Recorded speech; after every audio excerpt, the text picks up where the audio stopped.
베트남의 한 주택가에서 누군가 끌고 가는 파란색 가방에 이상한 냄새가 나기 시작했다고 합니다.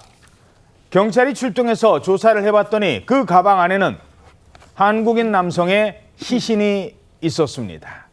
베트남 경찰에 붙잡힌 용의자들도 역시 한국인이었다고 합니다.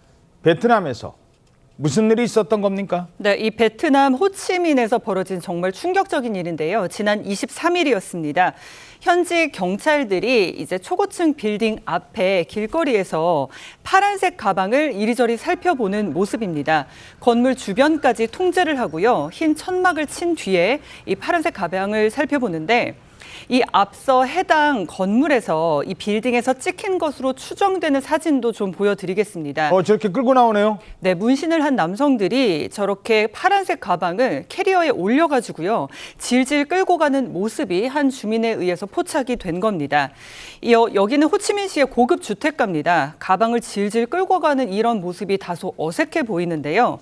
여기에 이제 길거리에서 이 두 남성이 아까처럼 파란 가방을 끌고 가자 악취가 나기 시작했다고 합니다. 예. 그래서 경비원과 주민들이 이 남성들을 막아섰다고 하고요. 어허. 그런데 이 남성들은 이제 막아서자 가방을 버리고 갑자기 택시를 타고 도주를 했습니다.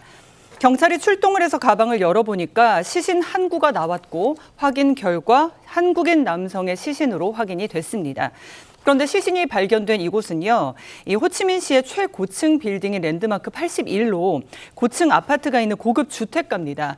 그리고 감시 카메라도 많이 설치가 돼서 외국인 거주 비율이 높고 치안이 비교적 안전한 곳으로 알려져 있는데 이런 곳에서 한국인 시신이 발견이 돼서 교민들이 크게 불안해하고 있는 상황입니다. 자, 그렇다면 저 파란색 가방 끌고 가다가 그냥 놓고 도망간 남성들 누구였습니까? 네, 현지 경찰이 시신을 수습한 뒤에 2시간여 만에 캄보디아로 향하는 이 국경 인근에서 가방을 버리고 도주한 남성 2명을 붙잡았습니다. 그런데 충격적이게도 이 용의자 2명 역시 한국인이었습니다. 현지 언론에 따르면 이들은 도주 과정에서 택시를 강탈하기도 한 것으로 전해지는데 현지 경찰은 이들의 밀입국을 도운 또 다른 남성도 체포를 했습니다. 그런데 역시 한국인이었습니다.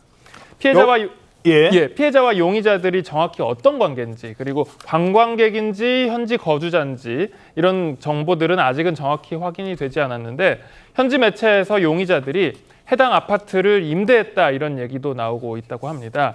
용의자들은 숨진 남성이 도박 사이트에서 15억 원 정도의 수익을 냈는데 돈을 나눠달라고 요구하다가 시비가 붙어서 우발적으로 살해했다 이런 취지로 주장하고 있는 것으로 전해집니다. 도박 사이트에서 15억을 벌었는데 이 돈 나누려다가 뭐 그런 얘기가 전해지고 있답니다. 좀 더 확인이 필요한데 그런데 또 캄보디아거든요. 베트남에서 아까 캄보디아로 가던 중이었다고 했거든요.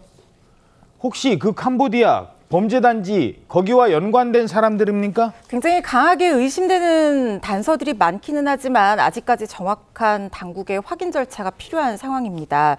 시신을 버리고 캄보디아로 가다가 국경 인근에서 붙잡힌 일당들이었거든요. 그런데 한 교민이 JTBC와의 인터뷰에서 숨진 피해자와 용의자들이 앞서에도 캄보디아에서 베트남으로 넘어온 사람들이다 이렇게 얘기를 했습니다.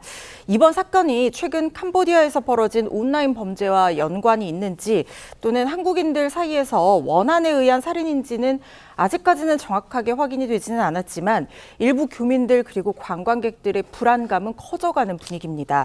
주 호찌민 한국 총영사관 관계자는요. 베트남에는 아직까지 범죄 단지가 많은 상황은 아니지만 관련이 있는지 확인할 예정이다 이렇게 밝혔습니다.